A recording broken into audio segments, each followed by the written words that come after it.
अच्छा एक बात बताओ कि घाटे को सौदा कोई करेगा? हैं? करता है क्या कोई घाटे का सौदा?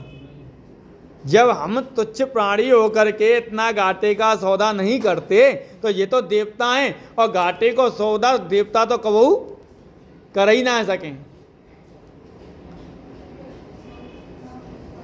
आज जो है अपना अमृत रख दिया है सामने कि ले लीजिए महाराज, जितना पिलाना चाहें उतना परीक्षित को पिला दीजिए, और लेकिन इसके बदले में हमें भागवत अमृत पिला दीजिए, इस कथामृत का पान करा दीजिए।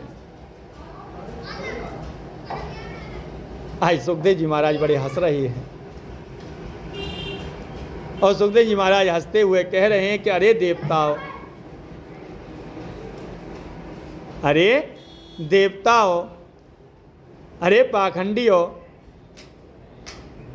तुम लोग सद्दाते श्रोता बन करके अगर यहाँ आते तो मैं तुम्हें अवश्य सुनाता, पर तुम तो सौदागर बन करके आए हो, तुम तो सौदागर बन करके आए हो, और सौदागर ही नहीं अब तू ठग बन करके आए हो, और तुम तो ठगिया बन करके आए हो, क्योंकि कोई कांच को टुकड़ा दे करके और बदले में करोड़ों की कीमती बहुमूल्य मणि मांगे तो भाई क्या कहेंगे हम?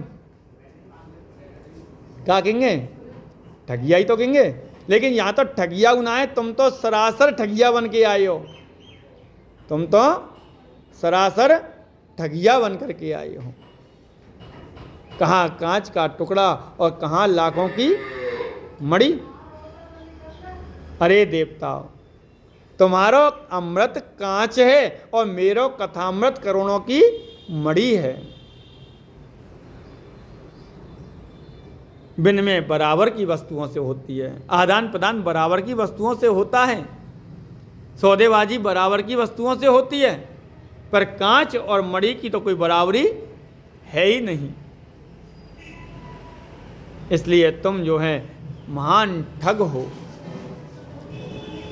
क्व सुधा क्व कथा लोके क्व कांच क्व मणि महान, ब्रह्मरातो विचारेवं तदा देवा जहासुः,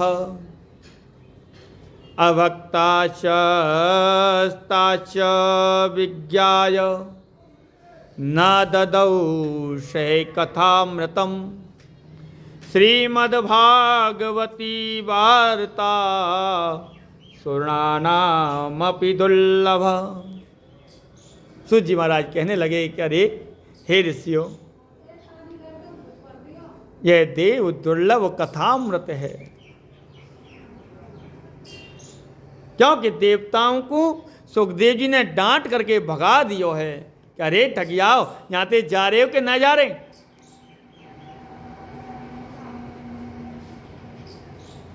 तुम कथा अमृत पान करने के पात्र नहीं हो। विचार करने की बात है कि कथामृत और सुधामृत में कौन सा अमृत श्रेष्ठ है। बताओ कौन सा अमृत श्रेष्ठ है? हैं? तो बताओ अब कौन सा अमृत चाहिए? सुधामृत पीनो है कि कथामृत पीनो है? कथामृत पीनो है। जय हो। बोल भागवत महापुराण की, सुखदेव भगवान की। सुधामृत का ये वैशिष्ट है, ये पुण्य है, ये प्रताप है कि बड़े बड़े पुण्यात्मा जब इस मृत्यु लोक से देह त्याग करके स्वर्ग में पहुंचते हैं तब यह प्राप्त होता है।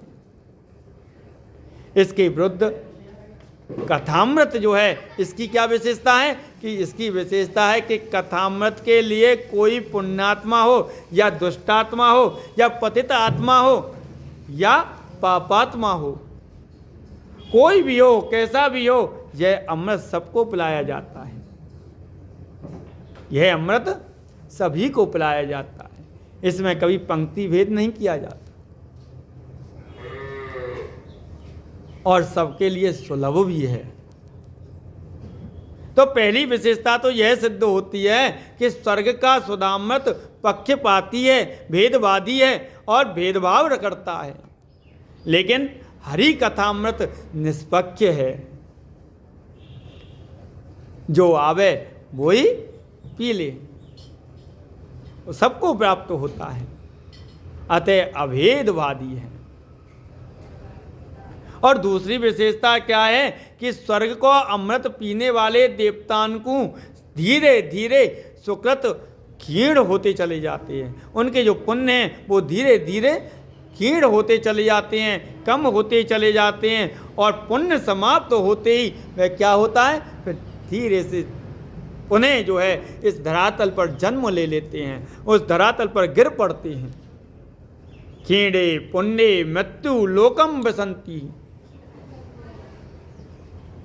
जैसे ही उनके जो पुण्य जो है धीरे धीरे क्षीण होते हैं तो फिर कहाँ आ जाते हैं, वो इसी मृत्यु लोक में फिर वास करने लग जाते हैं, गिर पड़ते हैं। लेकिन हरि कथामृत की विशेषता क्या है कि कल्प सापोहम, कल्म सापोहम, हरि कथामृत पापों को नष्ट करने वाला है। स्वर्ग का सुधामृत पुण्यों को क्षीण करने वाला है और हरि कथामृत पापों को दूर करने वाला है, पापों को क्षीण करने वाला है। एक और स्वर्ग का अमृत है जो पुण्यों को दूर करता है, क्षीण करता है और ऊपर से नीचे गिराता है, और इसके विपरीत दूसरी ओर कथा अमृत है जो कथा अमृत पाप और कलमशों को नष्ट करके श्री हरि के परम पद को प्राप्त कराता है, प्रदान करता है। इसलिए अब हमें स्वयं निर्णय लेना है कि हमें कौन सा अमृत पान करना है, हमें कौन सा अमृत लेना है, सुधामृत लेना है कि कथामृत लेना है।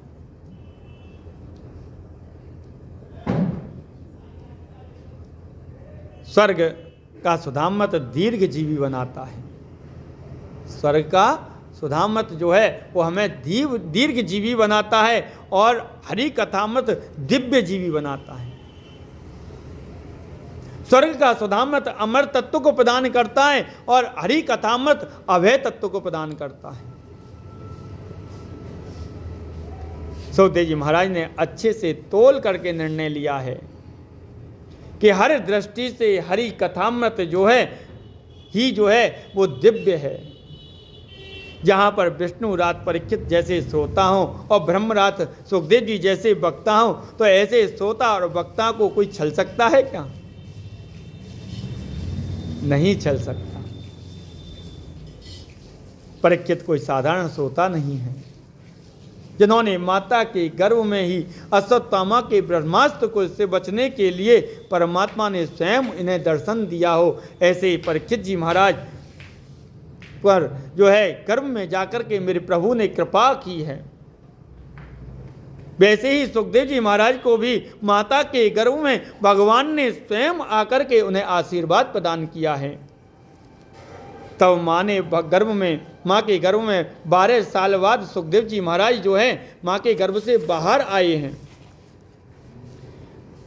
तो भागवत के वक्ता और श्रोता दोनों ही माँ के गर्भ में भगवान की कृपा का कवच धारण करके प्रकट हुए हैं।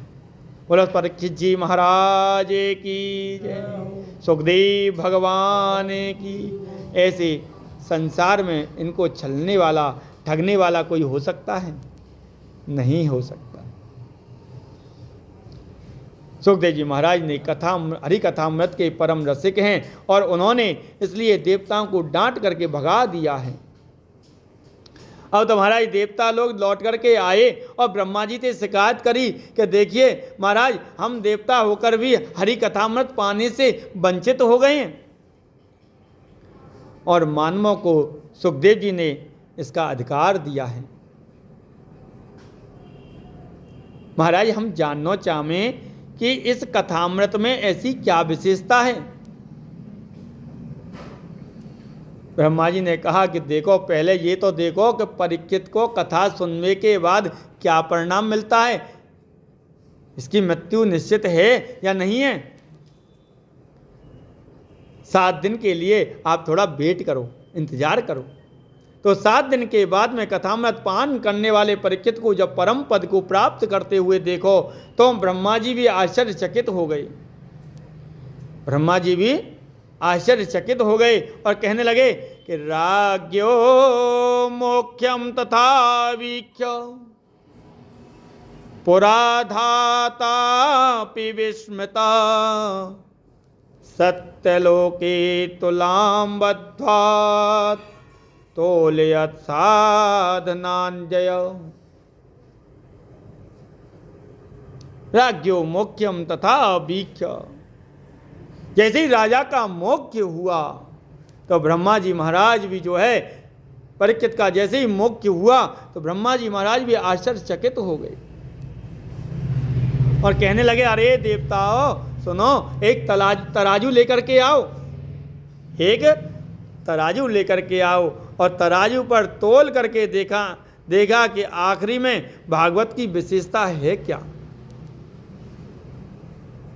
तो तराजू के एक पल्ले में भागवत जी को विराजमान किया है, तो दूसरे पल्ले में अनेक धर्म शास्त्रों को रख दिया। और जैसे ही उठा करके देखा तो क्या हुआ, लघुन्यानि जातानि गौरवेण इदं महत् तदा ऋषि गणा सर्वे विस्मयं परमं ययु।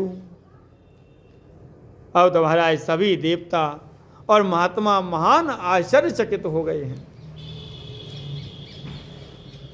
कि श्रीमद् भागवत की तुलना में अन्य धर्म शास्त्रों का पल्ला एकदम ऊपर लटक गया है। तुरंत महात्माओं ने घोषणा कर दी और कहने लगे, अरे मैं निरे भगवत रूपम साक्षात् शास्त्रम भागवतम कलौ। साक्षात श्री कृष्ण ही कलयुग में कलुषित प्राणियों का कल्याण करने के लिए श्रीमद् भागवत संहिता में आकर के विराजमान हो गए हैं। इसलिए भागवत के प्रत्येक अक्षर में गोविंद की श्यामलता दर्शाई गई है, समाई हुई है। यह साक्षात भगवान का वांग्मय प्रतिमूर्ति है, वांग्मय विग्रह है। ऋषियों ने सूत जी महाराज से प्रश्न किया, महाराज यह 7 दिन में सुनने की परंपरा कैसे प्रारंभ भई।